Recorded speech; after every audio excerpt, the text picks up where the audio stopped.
Hello, I'm Chuck Phillip and welcome to Southern Home Talk. I've already did an episode on this about 2 months ago on what I did to convert this microwave to externally vented to the outside. If I've ever done an inspection for you in the past, I may have even put in some of my reports the importance of putting an externally vented range hood in your kitchen. And so that's what I did about 2 months ago with this. But I don't like a microwave above the range, and there's some safety reasons for that. I invite you to go look at the episode I have on microwave ovens. But also, too, this microwave just doesn't seem to have the horsepower, I guess, of lack of a better way of putting it, to remove all the smoke out of the kitchen that it needs to, especially when I'm using griddles now on top of the range. And so I've been researching for several days. I've already got it in now. What the best range hood to use, and one of the ones I'm going to put up is this Vesta Atlanta model. This came with really good reviews, and so we're going to see how well this performs in comparison to this microwave oven. Now there's a certain distance these should be installed above the range, and it can vary whether or not you have an electric range or gas. I've got a gas range here, so if it's too close, it can create a problem, or if it's too high, it can create a problem that way as well. So it's important to look at the directions on the range hood, whatever one it is that you have, that it be the right distance above it. And another thing that can make a difference as well is you can have undersized ductwork. Now, generally they should be 6 inches, but this is a 4-inch duct system I put there. But my theory is because I only had to go 3 feet, that would be sufficient. And so that might be a little bit subjective, and it's a possibility I may have to upsize that to a 6-inch duct when I put this new one in. We'll just have to see. I have a device I can check the CFM of this after I install it. So keep watching, guys. Let's see how this turns out.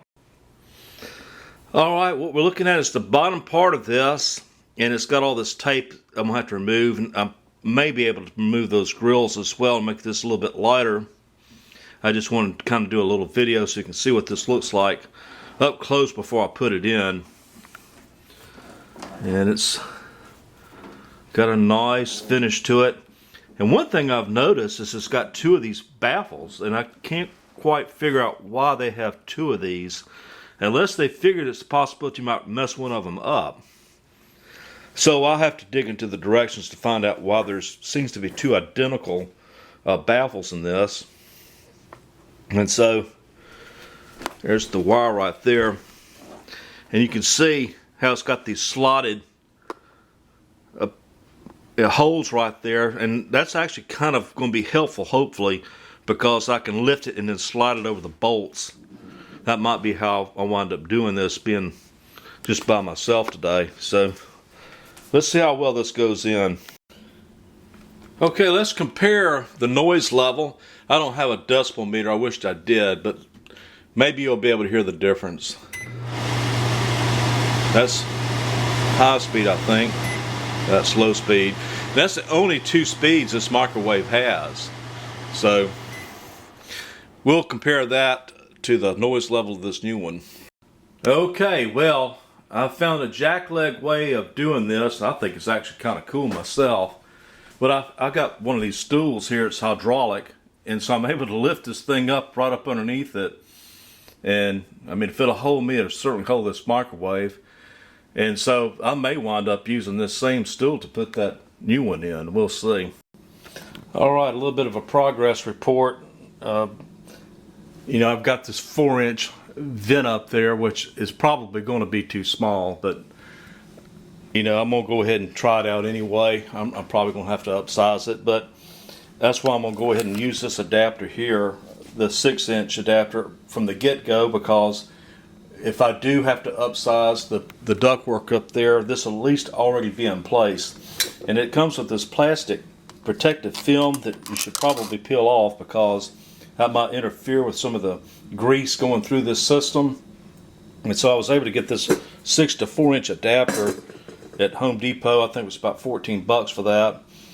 And so now it's just a matter of getting it up there. And I guess you can see where I got this stool. I was hoping that would lift it up high enough, so I have to take it back down and put something on top of that and raise it again, because I do need to be higher than where I'm at. So this is where I'm at so far. Okay, one thing I want to point out, you see that baffle down there?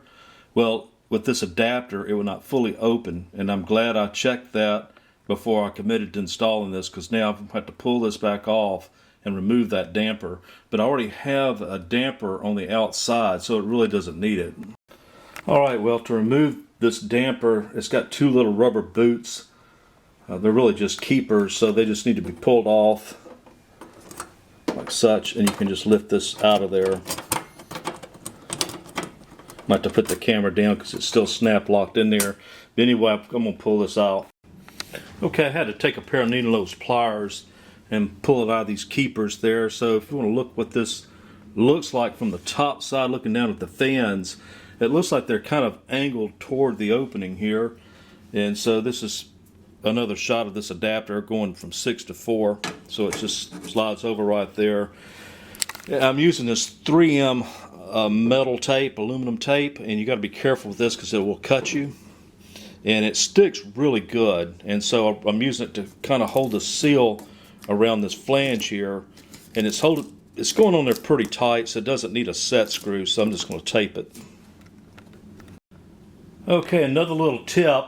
I always collect extension cords, you know, especially if cords off of old appliances or whatever, and cut them off, because I never know when I'm going to need them. And of course, now is a case where I do need it. And so I had this in my wire box, and so this is what's going to be used as the extension cord. The time the wire piece is coming out of this, and then it's going to be plugged into this outlet up here at the top. You know, so that's the thing. Anytime you find stuff, whether you're dumpster diving or throwing stuff away, you should consider what can be salvaged off of that for future use. Okay, guys, this is another update, and I think it's a good idea to plug this thing in and try it out before you put it in. And just in case, I mean, there's been a lot of work to go through all that installation only to find out it don't work. So that's what I did. I got it plugged in, and it's running on low speed right now. And I'm going to tell you, I'm already impressed with this without it even been installed yet. I mean, when I turned this thing on, it almost blew the plaque off the wall up there. So it's going to be interesting to see if this 4-inch duct is going to be big enough. I know I've harped on that a few times. But it's got the nice LED bright lights I like. And it's got this touch control. You can see it kind of pauses every time it goes up in speed. It's still really quiet. Look at that up there. It's about to blow the plaque off the wall. And it's not even full speed.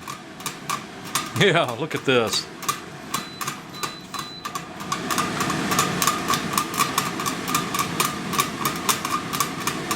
That's full speed right there.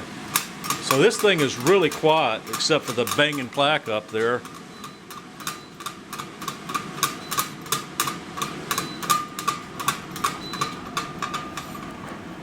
And not only that, it's actually over the sink, so it's probably got somewhat restricted flow because of that.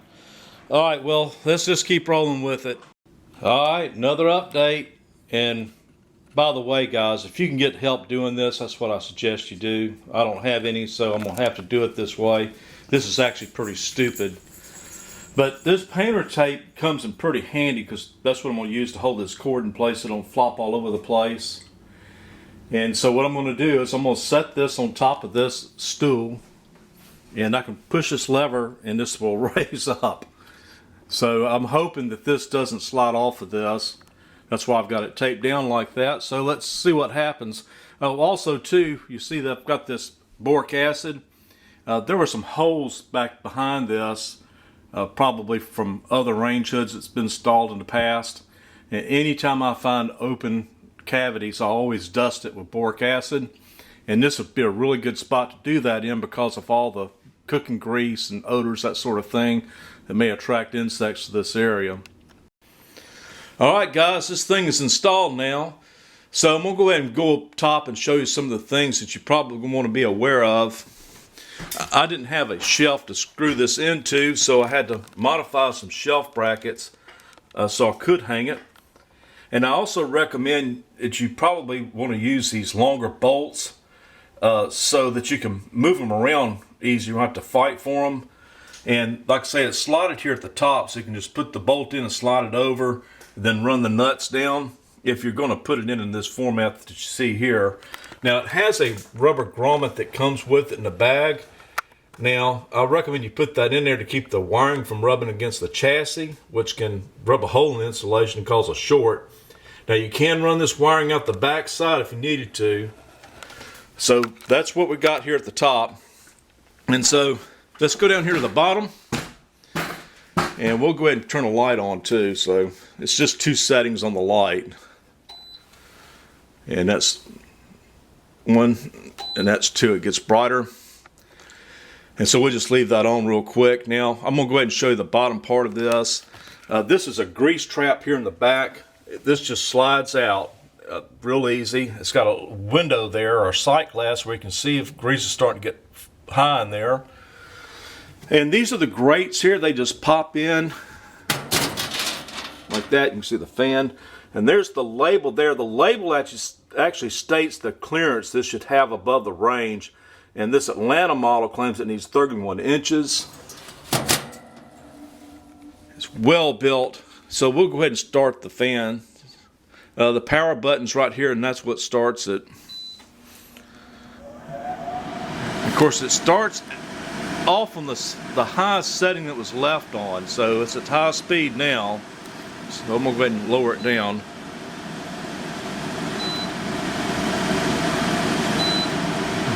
There's a little bit of delay each time you lower the fan speed.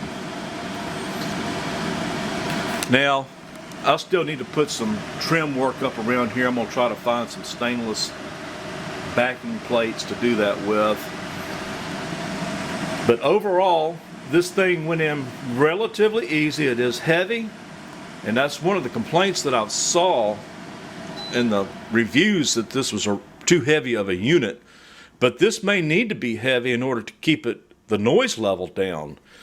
And just know that there's not going to be any perfect range hood, I think, that's going to satisfy everybody's whims about these.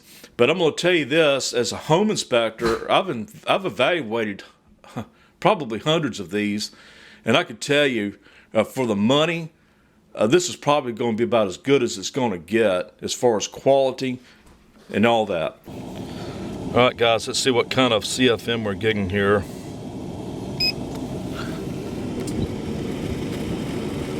That is crazy. Man, this thing puts out.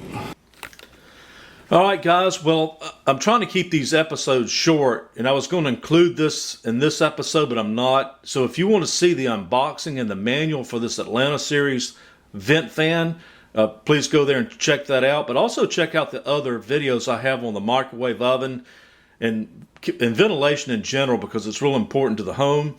I try to focus this entire channel to just the issues our houses face here in South Alabama, but this can apply to anywhere in the country as well. Thanks for taking the time to watch this, guys, and also thanks for subscribing too. Take care.